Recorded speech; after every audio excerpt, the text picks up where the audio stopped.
Well, hello there. Welcome to the Dana Spencer Show, where we talk about solving problems, building relationships, quitting corporate, and the freedom to walk in your God-given purpose. So, how we feeling out there? How's everybody doing? I hope you had the opportunity to get out, get you some exercise, get that blood flowing through your veins. You've got the activity of your limbs, and this is the day that the Lord hath made. Let us rejoice and be glad in it. I hope you're having an amazing day so far. And I have with me today some amazing guests with me today. So show everybody the Dana Spencer love to Crystal and Sterling Green. Yay! Show them some love, everybody out there in virtual land.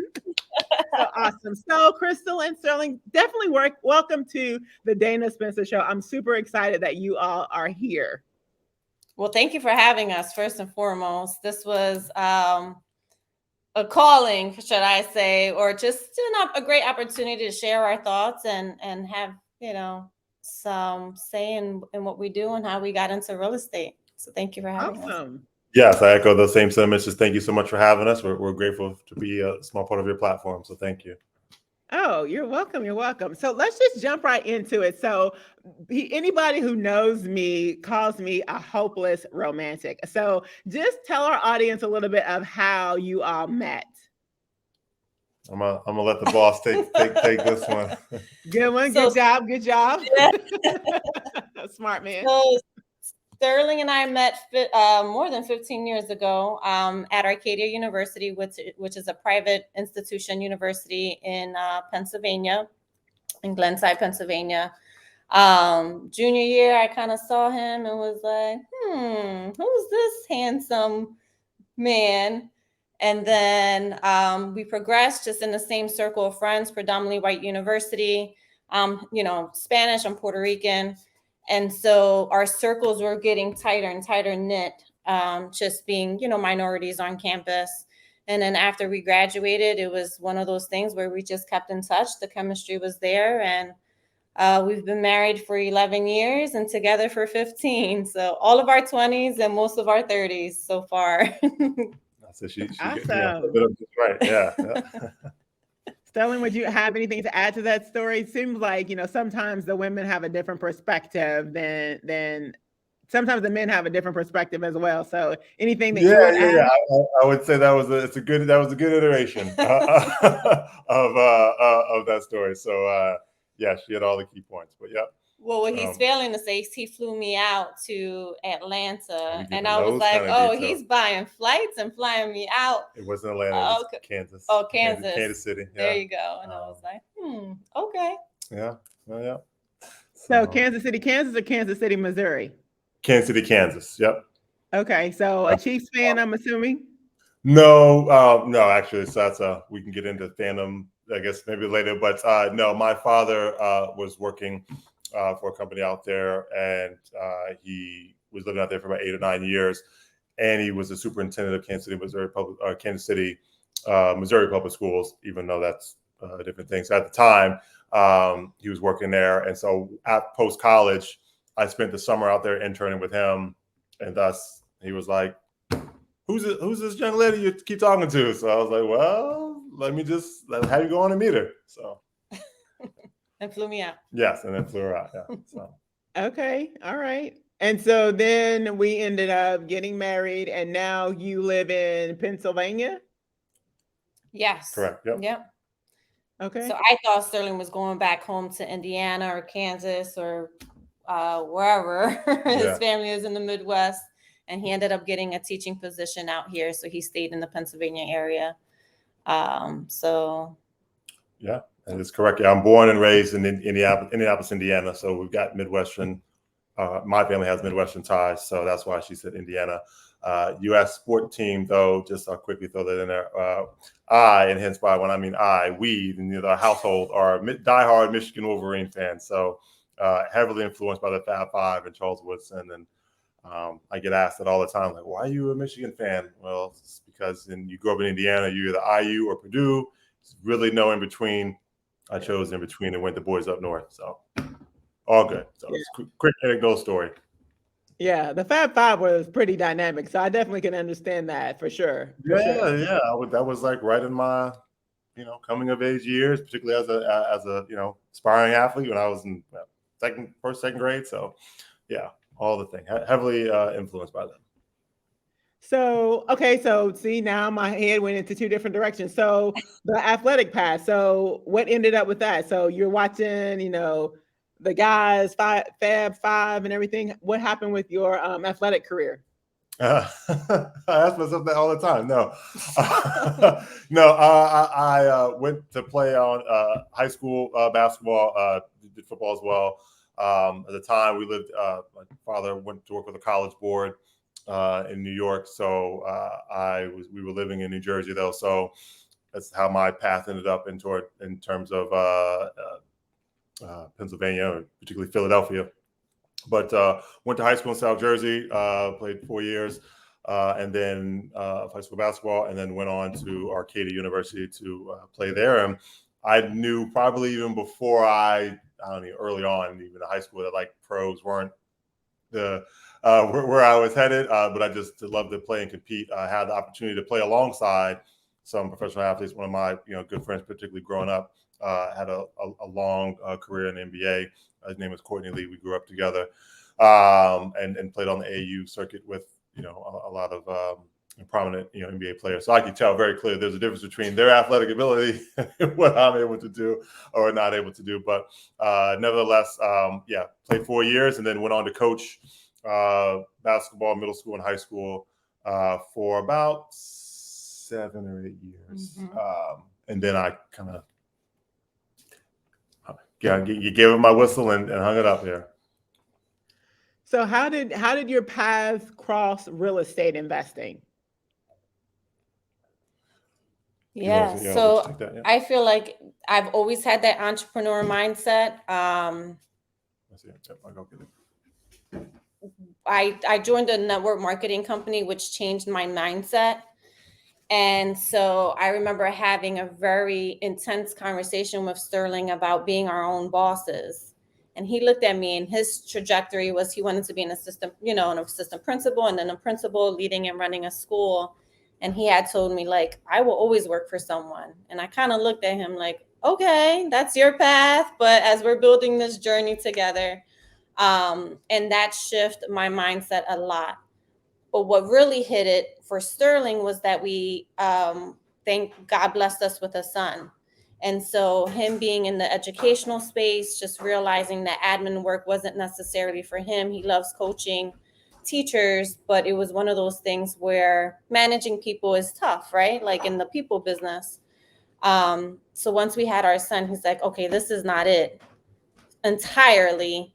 What can we do to build our platform? And then he started doing some research, and sure enough, we opened our real estate business going on 6 years now? Yep, 6 years.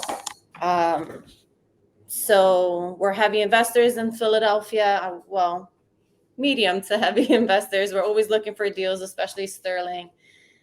But that's where we started. Just that why had to be strong enough for us to, invest in ourselves and in our time and leave something for our baby. Something, no shade to the renters, but it was one of those things where we were spending a lot of money in the New York market, North New Jersey market. And so it was like, we should really make use of our money somehow, some way, and build equity and, see what else is out there. And come to find out, our rent in North Jersey was cheaper, or just a couple, maybe a couple $100 more than what we were paying for rent. So it was one of those aha moments, like, everyone can do this, especially if you're paying rent. So. And my apologies for stepping away. I had to, our computer was like, that's not going to work on a recording there. So my apologies there. But I think I heard a lot of what she had to say, and I wouldn't, she hit the nail on the head there. Yeah, I really like what you said about, investing in yourself. So one of the things that is just so very important is having the mindset of just personal development. And that's one of the things that I teach as well, is that you have to have that desire, a different, I don't know, a different makeup, a different, I don't want to go through the path that somebody else has designed for me. I want to, create my own path. I want to take my own lane. I want to exit off of this ramp or what have you. So let us know about that first deal. So you had the decision that, we're going to take this entrepreneurial journey. We realize that we don't want to spend the rest of our lives working for someone else. What does that first deal look like? Can I go back 1 second, Coach James? Sure, Okay, absolutely. Because there was something that she said in terms of our story here. So that story she said in terms of it's funny now. I don't know if it was funny then when she talked about how she kind of looked at me like, all right, it's kind of like with a moment of like disgust, like really, But having said that, what I wanted to say was one of the pivotal moments right before we had our son was I'll never forget where I was at. I was actually talking about real estate. Was at this point, I mean, for folks who don't remember, it was really hearing the 9 to 5 Millionaire. We're Secret to Success podcast, but this was before he became an official member of the podcast. And I think his first episode, I don't know the exact number off the top of my head, but we are avid listeners of them. And I remember exactly where I was at. I was on my way to work. We lived in Central Jersey, almost North Jersey, and I would take the Verrazano, the Outer Bridge. If you're not familiar, Outer Bridge. I took to get to the Verrazano to get into Queens, or not Queens, to get into Brooklyn, which is where I taught for 4 years. And it was October of that year, so it would have been 2016. And he was telling a story about the police officer and all that good stuff. But the part that resonated with me to get to the point was he actually used his job and liked his job. I mean, to the 95 million, obviously he wanted to better his life for himself. And anyone who's heard his story knows his trajectory and all that good stuff and why he was doing it. But that was the first time that I could say, okay, this is something that's tangible. I can see someone who is working a 9 to 5, did it for 20 plus years, isn't necessarily quit my job. So it was the first time that I had necessarily heard. I'm sure there are several people out there, probably thousands of people out there saying, keep it 9 to 5 and do it at the same time. But it was the first time that someone said it to me where it kind of resonated okay, you can keep your 9 to 5 and still pursue your dreams through real estate. And after I pulled up to work, and then I did some calculations.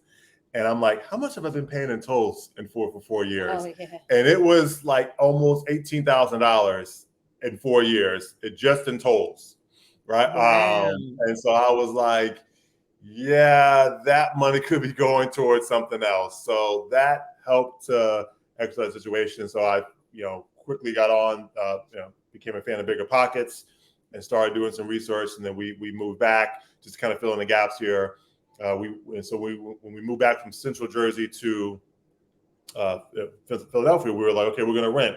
We went to look at maybe 2 apartments, and before we didn't know really anything about buying a house, and we weren't even really thinking about investing yet. We kind of, in my mind, the seed was planted, but it was just we were driving back from a particular apartment complex, and it was just nope, we're buying a house, and that was it, right? And so we subsequently bought our first house. Probably we knew we were moving, so I don't remember the exact day. I know we bought it. We closed June 6th of 2016.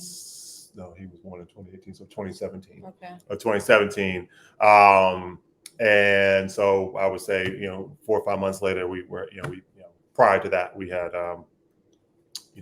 bought our first house. And so during that time, I mentioned Bigger Pockets here, and I'll put a ribbon on it, is I started listening to getting heavy into Bigger Pockets and just networking and trying to just figure out, okay, how can you start to build your way? So do webinars, anything I get my hands on, going to real estate meetups is kind of where the initial, bug came into play. And then around that time, so we bought our first house, and then we can segue into our first deal. I will tee it up for Crystal. I'll cheat here, Coach Dan, if that's okay. I'll tell you our first deal, our first investment property, and then that will segue into our first deal, if that's okay.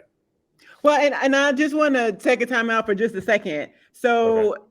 You are looking around, you need a place to live, and you look at 2 apartments and you're like, no, we've got to buy a house. And you know how, well, sounds like your son is probably not old enough, but my son is like 30. And so helping the younger generation to understand the importance of just go ahead and buying, rents are, and we're both landlords, right? But Right. rents are going up at a steady pace. Like he started off maybe paying $1,200 and then his rent went up to 12%. And now he asked them if he could have a 3-month lease. And they're saying that would be like $1,700. Wow. So what could you tell the younger generation who, and then I multiplied it out to so like, 1,400 times 12 is a lot, is more than enough for a down payment. So what are some of the things, before we even segue into, your first deal, what are some of the things that you would tell the younger generation, the people who are in their 20s or 30s who are renting and the rent keeps going up? What are some suggestions that you would have for them? Let's go first. It's funny because I am the first in my family to buy and keep my home, like sustain my home. I had one other family member buy. And so the people that I'm surrounded with right now are people who are renting. My mom also bought her house. And so I'm having a lot of people come to me and they're like, "Hey, Crystal, what can you get me into a rental?" So I'm literally just doing the math for them. I'm like, okay, what is your budget? You need first and last months in security, right? Totaling that all up and just showing them the numbers. And they're like, "Oh, I didn't know I could afford to buy." And then you can do the mortgage calculator either and just input all those numbers. So some people are based off of facts versus feelings and just trying to let them see that they can afford if they put. And then Philly has a lot of grants available. So we're also giving them resources on those things. Sterling had a client that got like $2,000 and another client that got $10,000 towards their closing costs. So there's resources out there. And if at the moment they can't afford that for some reason, we've game plan. Okay, in 2 years, this is what you can do, and showing them that this is possible for them. Because I came just the same way as they came. I just had a partner who had that mindset shift and was like, "Oh no, we're not living in a, X, Y, and Z. Like we can afford to buy." So those would be my two things of showing them the facts, and then just giving them the inspiration to move on that. Yeah, and I think well said there. I think something else I would just say is that understand that it's okay. I think there's a pride and ego that comes into play, and sometimes a little bit of embarrassment of like, "Oh, I don't know this, and I'm 25, and I'm 30, or I'm 35, whatever the case may be," and they're ashamed of not knowing. Like it's actually okay. Like many of us, right? Unless you had a family member in the household or a good family friend or someone in your close inner circle to explain to you the home buying process and investing, then odds are you probably just don't know, right? And so where I'm actually from the opposite side, where I saw more by example, although my parents didn't sit down and actually really talk with me, but I watched my mom buy 2 homes, watched my father buy multiple homes in terms of our primary residence, but we weren't having those conversations at the dinner table. But I was able to see, and so I guess by osmosis, right? So I knew it was possible. But one of the things I also would say is, if you're going to rent, that's fine. There's actually nothing wrong with renting, but how are you investing in yourself, right? And so it's like, make a plan for yourself. And so if you're renting, okay, are you investing in your own education or in your own self-development, personal development? That's one way. Are you going to invest in the stock market and learn that? Are you going to invest in real estate? There's plenty of people who are buying real estate and that actually don't actually own. One of my friends actually that I met through Make Real Estate Real, and we connect with, they rent, but she's buying and flipping and doing all this stuff. So I just say it's okay, but as long as you're doing one of those 3 things in terms of investing in yourself, it's all right. And just don't have the ego or the pride and feel, shame yourself for not knowing. It's okay. Yeah, I love that. Okay. All right. So yes, feel free to segue, because I just had to intersect there, because you just want everybody to have that light bulb moment and not provide generational wealth for someone else's legacy, right? And so I am just trying to figure out what the golden ticket is to try to figure that out. So definitely appreciate that. And you know what? Sometimes, Coach Dana, sometimes I find that if I have someone that I'm really close to, they might listen more to Sterling because we don't have that relationship, right? So thinking about just family members and such, like just refer them to other people that they, not that they value them a little bit more, but it just comes from a different place. I don't know. It's like the oddest thing. You're like, I'm Yeah, trying to help you. Here you go. Right. I totally agree with it because this is another thing that mom is trying to make me do, right? That Yes, yes, yes. I feel you. Yeah. So the first deal I'll say, it was a deal, and then I'll set it into when we kind of, when you know better, you do better. So we bought our first house, and then mentioned all the bigger pockets, all that good stuff. But I was like, okay, well, I always tell, even our students, anyone who wants to learn our background, we bought wrong. Just didn't necessarily know. So I knew we wanted our first investment property. I had some extra retirement money sitting in a 401, a 403b account, that I was like, okay, I could roll this over, or I could take the hit on it, because I'm like, we just put this money down on the house, so we don't necessarily have the funds to go and do that. But I'm like, I looked at it like, and even though I had some people close to me say, oh, you should do it, you should keep the retirement. I'm like, well, I've got a good amount here. I'm not spending the money. I'm investing it, right? So it's still working for me. But having said that, I took money from our 403b and found a real estate agent. Literally, I was running in the gym on the treadmill, and this was before we became agents, all that good stuff. Saw a card and was like, oh, I'll give her a call, and she was very helpful. We bought if you're familiar with Philadelphia, we bought a classic row home, 3-bedroom, 1 bath. It's a straight through concept in terms of the Philadelphia row home in the Northeast.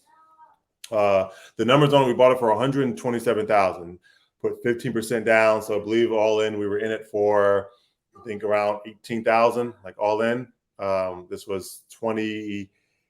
Mm-hmm. Yeah, 2018. So May of 2018. And so it was like, great, found a tenant, which we can talk about. We decided to go Section 8, which feeds into our mission and vision of Green Family Estates. But after that, it was like, worked pretty seamlessly, but it was like, how do you reload? And that was like, okay, I got the money. We bought a property, and it cash flows, just so cash flow for the time for us around about $200. Yeah, so we bought it at market value. It was already fixed up. It was just turnkey, ready to go. Yep. So when he says we did it wrong, it was one of those things like, we purchased wrong. I mean, it was a single. So I know bigger pockets used to say, well, you hit a single, you hit a double, you hit a triple, you hit a home run. It was a single, right? Not gonna move the needle, but it kind of got us started. And so then thankfully she's been such a great tenant. Like she's phenomenal tenant. We've had her since 2018. 2018. The same tenant. Tenant. And then before I cue it to my better half here, so mentioned, I alluded to bigger pockets. So I was constantly on webinars, and that's what I found about, like, okay, just go to real estate meetups and doing all the readings now, get on webinars and this, that, and a third. And so we've made a lot of mistakes, which we'll probably get into some of this as well too. But I think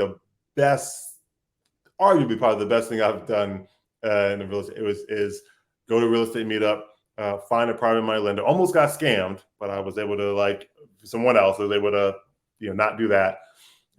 Found a lovely husband and wife couple at a meetup, and long story short is they were kind enough afterwards to meet with our family. We met at a Starbucks. Ironically, I passed at a Starbucks on my way to the real estate office at the time. I didn't know the area, but now I pass it all the time.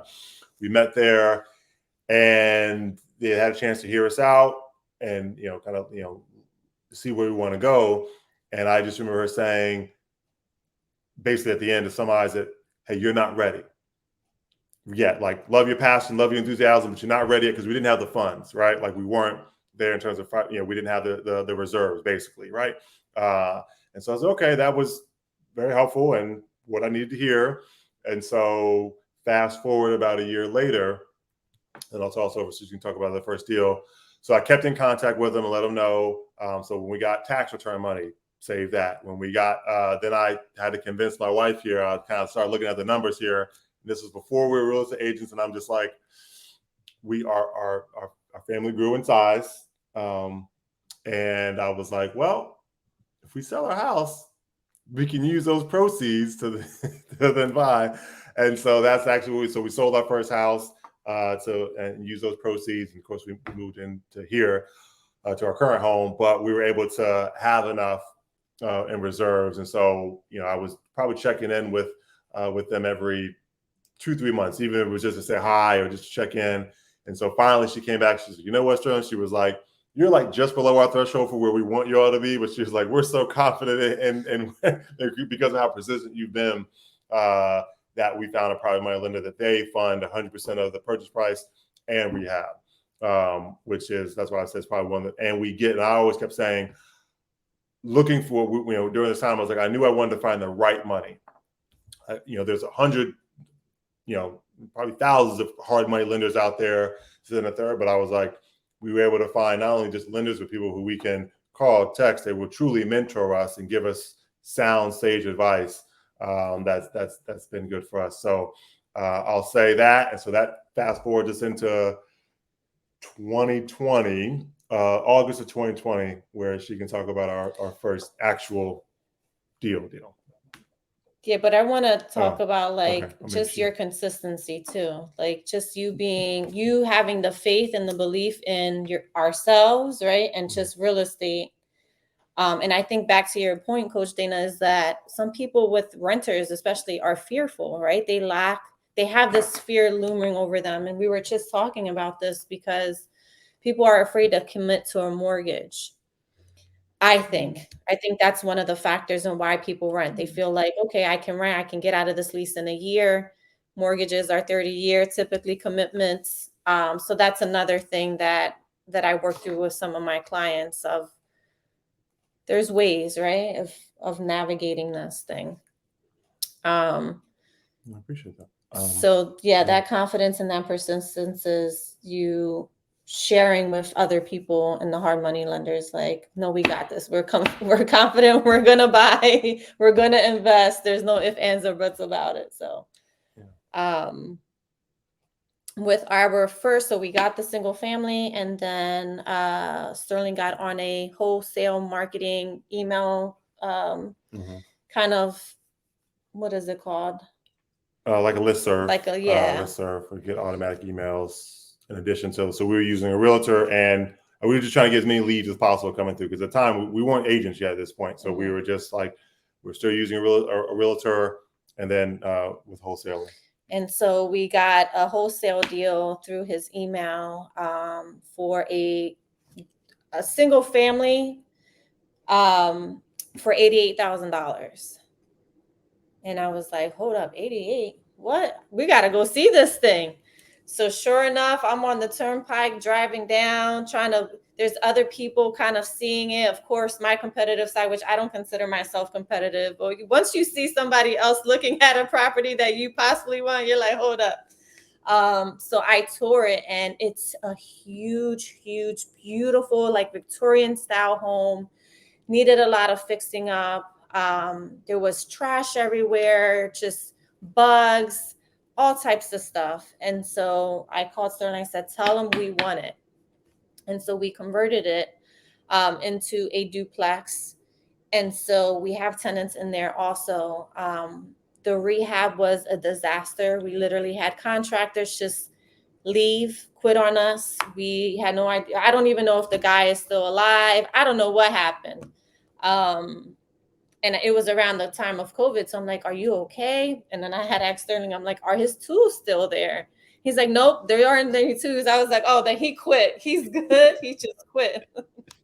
I think the job was just too big for him. And we were trying to give, one younger contractors a chance. And so it is what it is. And then we had a piecemeal thing. So I hired my dad and my cousin, and I was out there rehabbing. We were out there.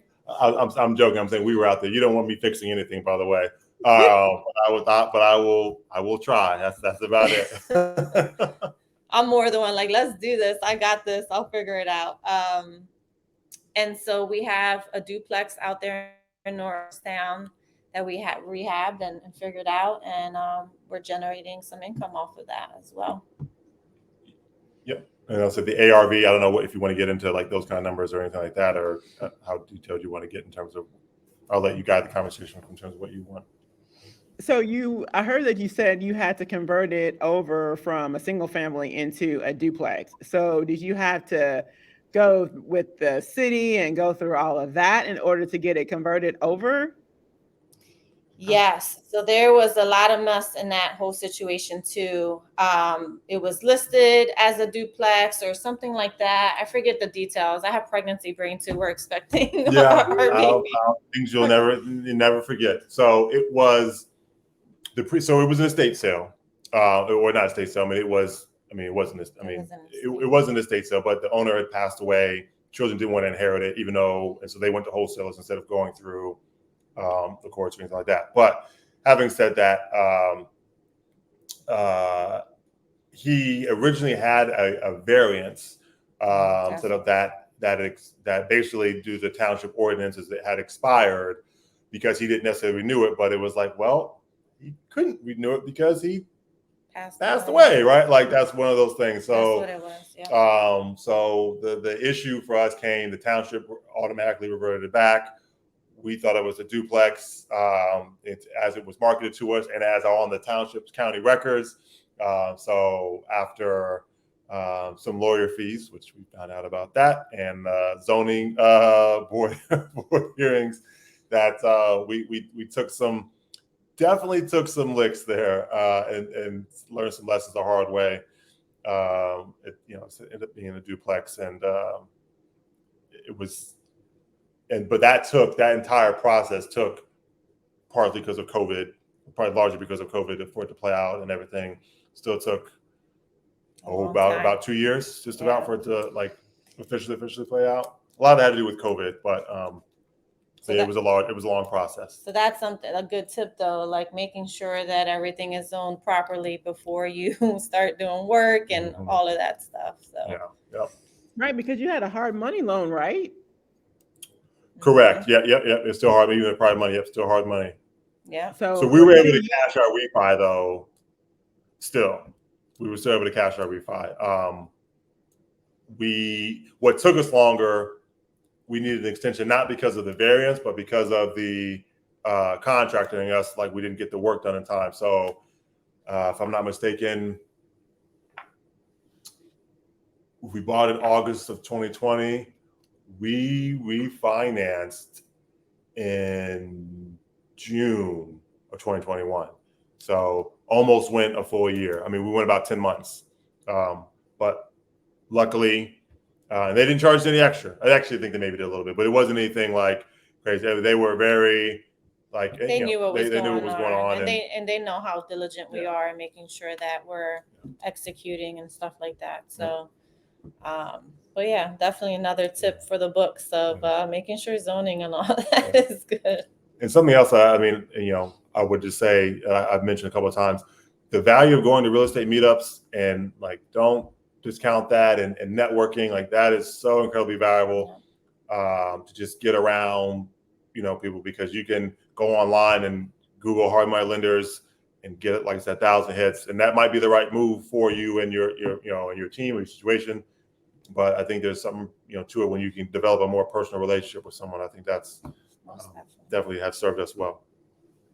Right. And to your point about zoning, some of the things that you just don't know, like I was texting the other day with my general contractor and, looking at some property, and she was like, oh, and this is zone OR2, which means you don't need a CUP. And I was like, okay, so it's zone OR2, so you don't need a conditional use permit. I'm thinking, how many people probably don't know that? And so now that's on my radar, because that is yet another. I talk a lot about having multiple exit strategies. So if the property is already zoned where you don't have to get a conditional use permit, then now that's a marketing tool. And then now that's like one of the steps of the things that I look for is to have that. And how important is that to know? And then it goes another bit deeper. Okay, all the properties in the East End are already zoned OR2, and the properties in the West End of town, where the majority of the Black investors are not zoned OR2. And I'm thinking, here we go again.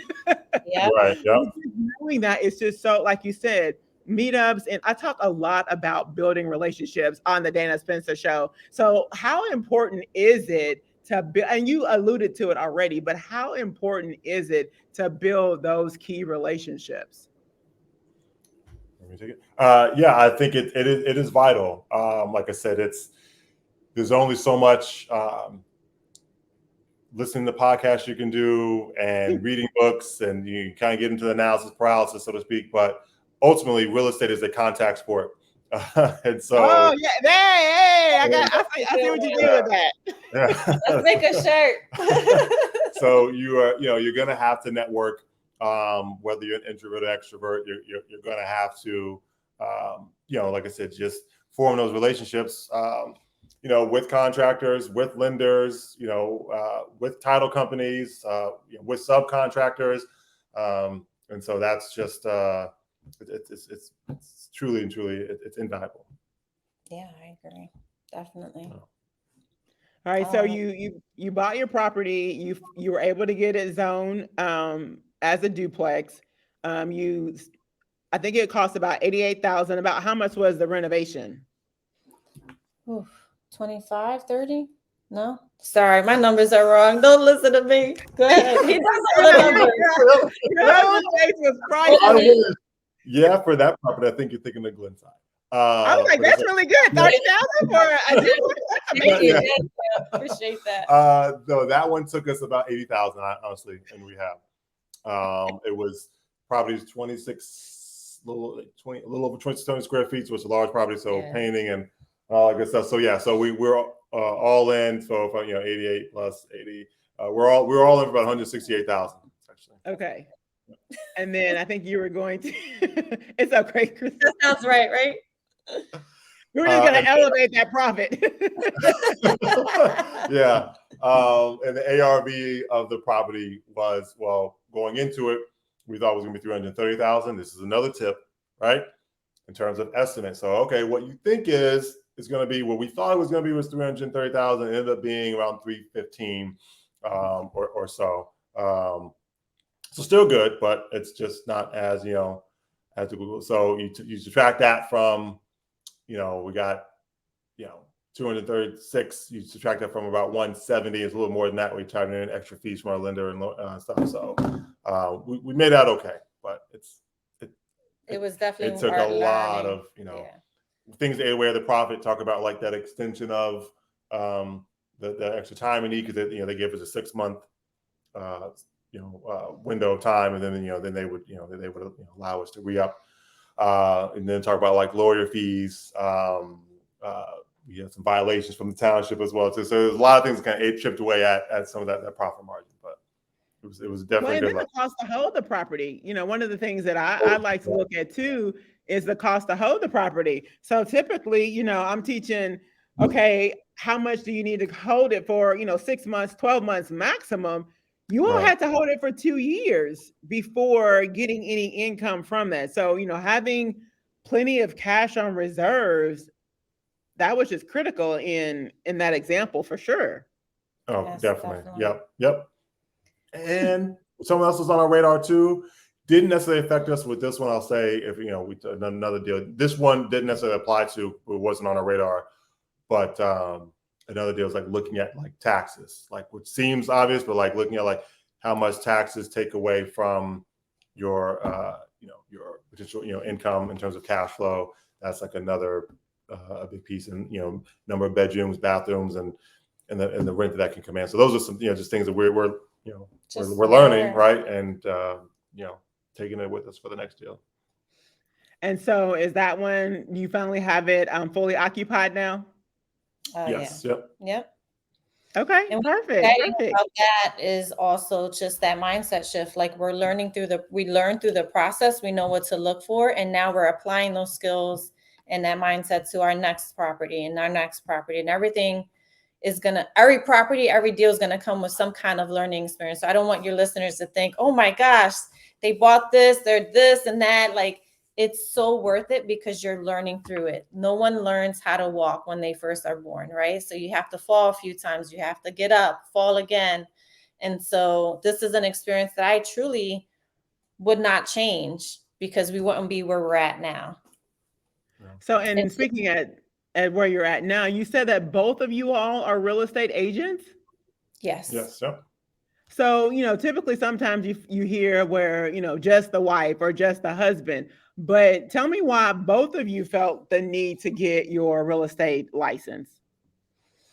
Yeah, so Sterling, we kind of talked about like just closing on deals and having other people get the commission off of the deals, right, as investors. So we're like, okay, that can be money that we put back into our pockets. Sterling got licensed first. It was his vision to get licensed. And honestly, I want to be able to retire from my 9 to 5. I want to be able to have another stream of income that coincides with what we're, currently doing as investors.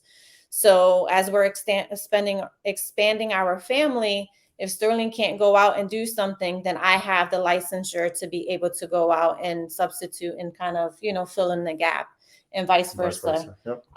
So that's why we both became, agents. Yeah. Okay. We started in December 2019, and then when COVID hit, talk about me being an administrator, work went from being just slow down for me, right? In terms of being an administrator, having to be there, a lot of hours or whatever. I was like, okay, my job got consequently a lot easier in some respects in terms of my time. I mean, it was hard just in terms of the shift for COVID, but that being said, and so that kind of expedited the process. So, we were licensed by officially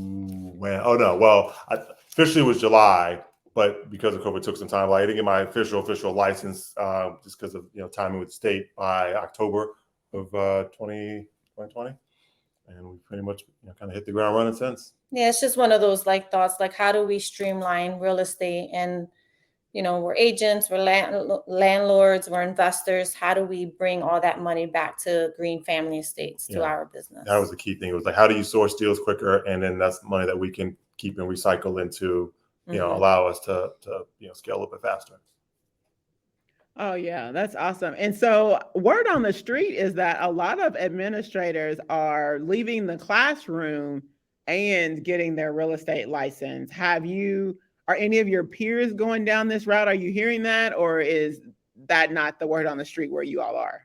Yeah, I mean, I see it a lot. I see it a lot in terms of even some of my former teachers are now real estate agents. Not any ties to me. I kind of look on social media. I'm like, oh, she got a license. He got a license, and which is fantastic, right? So I think it's just another stream of income, particularly within education, just to add that extra source, because as they was very cliche to say, but when those educators don't necessarily pay their worth, and so I think a lot of educators are finding that.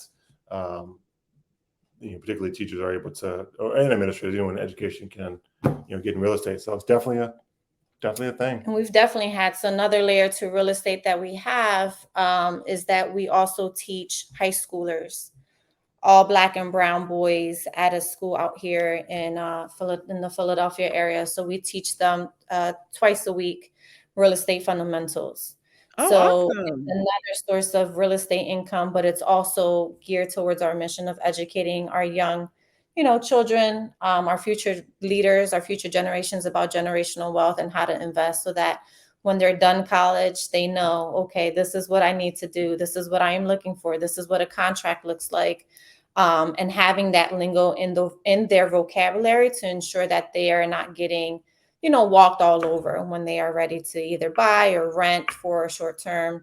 And they're like, oh, Miss Crystal, that I didn't know this, or can you teach me this? Or Mr. Green, can you show me how to, run a deal again? So it's super fulfilling in that area too. So it's not just about passive income. It's actually also about showing our younger generations what they can do with their funds. Yeah, so you're able to still teach, even though it's just in a different classroom, in a different setting. You're still able to use your gift of teaching to educate the people who you want to educate, who want to learn. I feel like there's a complete difference. No offense, no shade on the kids in the classroom, but the kids that have to be there versus, it sounds like this is probably a situation where this is a choice. Maybe your parents are paying for you to be here, or maybe this is a nonprofit, or, you have the choice and you want to be here and you want to learn how to invest in real estate. So that kudos to you all for doing that. Thank you. Appreciate that. I mean, we did have a couple kids that was like, Yeah. So it was an actual course. It wasn't, it was an elective, but it wasn't like an after school thing. It was actually a course that, they needed. It was 4 o'clock. Yeah. This was, the CEO, who was my former principal at the school I was at, had reached out, and he was basically just like, well, they asked for it. I mean, a lot of the students, in terms of, there were some other, programs that they had. So when he reached out to us, said, would we mind teaching? We were like, absolutely. So, right. And I just heard on a podcast today that if you go to a high school, 70% of the kids in high school want to pursue an entrepreneurial type path. Yeah. Yep. That's very real. Yeah. A lot of our kids did too. Mm-hmm. So they just don't know how to do it, right? So they see the social media and all the quick fix. They think it's quick successes, and also debunking those myths too for them. Like, you think these people got on TikTok and just made millions out of? No, like, they hustled. This is how they did it. This is how, and just seeing the light bulb moments go off for our students was amazing. Just very enlightening. And I'm going to go share this with so-and-so. I'm going to talk to my uncle who's an investor, hearing it from other people in the classroom. And then back to your point, like having teachers also come up to us asking certain questions, or how do I do this? And how do I do that? So it's pretty neat. So what's next for the two of you? You got a duplex, and you have more property, or like what's next other than Crystal having the baby? Yeah. That's the big thing. So, you want me to take this one? Sure. I was just gonna say, we have a few duplexes. We just bought a 7-car garage bay, 7 bays of storage garages. Mm-hmm. And then we close on our next garage 7. We have another 7 closing on Friday. So we're working on renting those out. Yeah. So our total portfolio. So we have 1 single family and then 3 duplexes. And then, as Mark was saying, then we have 2 7-car garages. One's already rented out, and then another one we close with on this Friday. So it's very exciting. And so hence to kind of pivot there, like, okay, doing like, we were doing the Burr method, and we still are. I'll just say we're always on the hunt for deals. She's always, sometimes we're good yin and yang. She's like, slow down a little bit. I'm always hunting for the next one. But we sort of pivoted. So just to kind of catch up really quickly here. So talked about the Norristown property, or the duplex, that was the issue.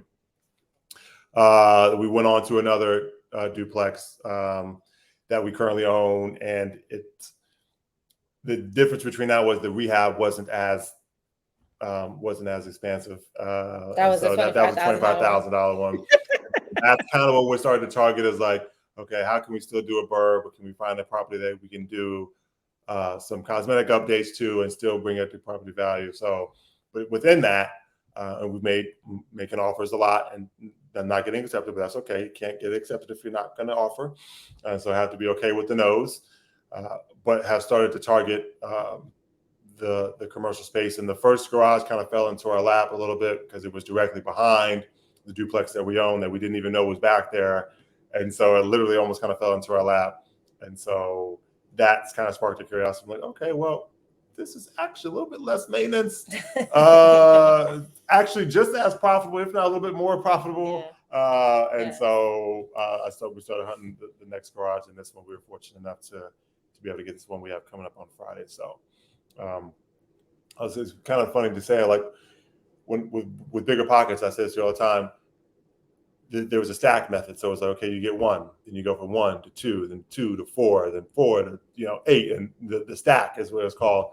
And so that's initially what we kind of started off on. And it was okay, well, by such and such time, we want to have so many doors. And so I don't technically know how you quantify bays, right? Because it's, each bay is making anywhere between 200 to, 300, depending upon the size. But I'm like, well, that's 14 doors. Do you count days as doors? I'm not I really, say really yes. sure. So I'm like, What would you say? So you're saying that you got the 7-car garage that you're renting out. So you're renting out the garage for, how are you renting those out? Yep. So it's either the one we have obviously we haven't closed on the one yet. So, but the one that we have closed on, it's either a mix of just people just are using it as storage, almost like a U-Haul, or they want to store a classic car there. Oh. Yeah. Yep. Huh. This is why I can't listen to Bigger Pockets, because whenever I listen, I always get an idea, and then here I am with my own podcast, and the same thing is happening to me. Yeah, so I'm listening to people's stories, and this person has a 5-year plan, and this person just goes by faith, and I'm like, which one do I do? So it's amazing just listening to, and I love the creativity, right? That's real estate gives you options. That's the part I love. Whether, if you're in a job that you love, that's fine. Work there for 50 years. But if you realize there is a greater purpose for your life, real estate can help be that vehicle to get you the income so that now you can really do what God has purposed for you to do. Whether that is to continue to teach in a different light where you're making money passively and you're able to get a check from doing a course, like there's so many more options. So what would you say to those people who are out there who maybe are in, a job that they don't necessarily love? What would you suggest a couple pointers to them on that? So I would just say identify who you are first, meaning do some assessing, reflecting, identifying what you want to do, why, right? Like who you are, what do you gravitate towards? Then once you kind of know, work that 9 to 5 until you can, or even get out of that 9 to 5. If you start feeling like this 9 to 5 is draining me and I don't have any more energy for my, my passion, get into a space that you can grow, you can sit at a table where you're welcomed at, where you can, pivot and talk through things with people that share similar values and goals and expertise. Reach out to a mentor. So I do have a Dear Younger Self kind of series, and those were some of the tidbits that were shared from us, older generation people, of what would we tell our younger self? Get a mentor in the space that you want to explore, because that's going to be the light moments. And once you find that passion and that purpose, you're going to start to gleam, you're going to glow, opportunities and blessings are going to come your way. And then everything kind of falls in place, I think. So 2 things: use your 9 to 5 to identify who you are and where you want to go. And then if you need to leave your 9 to 5 and explore other options, then do so. But don't let, and this is me kind of talking to myself too, is like, don't let fear get in the way of that. Because sometimes we spend so much time stuck in a rut, and it's draining, and it's not good. It's not healthy. It's not what God intended us to be, right? And find our purpose. So I smile because eventually that's the path that I want to go. And, everyone that I work with know it. But it's one of those things where my passion is helping people, just serving, being in the midst of great energy and great people and values and morals and social butterfly. And so I'm not using all the skills and talents that God has put, inside of me. So did that answer your question? Oh, yes, absolutely. So what if there's somebody out there who, wants to get into the 7-car space or garage space? How can they find you? How can they reach out to you all? Yeah. So we have different platforms. We have Instagram, social media. We have a website, Green Family Estates, which is our real estate investing business. So Sterling's Instagram is Mr. Realtor. So it's Mr. _Realtor, but it's spelled REALTR. So if you want to reach out to me on Instagram. And then mine is Crystaliz, CRYSLIZ, since my name is Crystaliz. And then yeah, that's where we're at. But really want to thank you for giving us this platform and just allowing us to share our story and our journey. And I would just tell people to just be very quick here. Just stay encouraged. Don't let the fear of the unknown stop you. I mean, you're gonna be upset at your job. You're gonna have some frustration at your job. So you might as well go and explore whatever vehicle that is. Whether you're gonna be a designer. We would love for it to be real estate. Real estate is great. You should do real estate as well too. Music, whatever your path is in terms of that vehicle. Don't let time be a deterrent. Don't let time has passed me by, or the time in your day, whatever however you want to take that. But just stay encouraged and just go for it. Like I always tell I tell Chris a lot. At the end of the day, we may not be the best entrepreneurs out there. That's fine. Be the best real estate agents, and hopefully we're the best real estate agents, actually trying to be the best real estate agents, but investors, etc.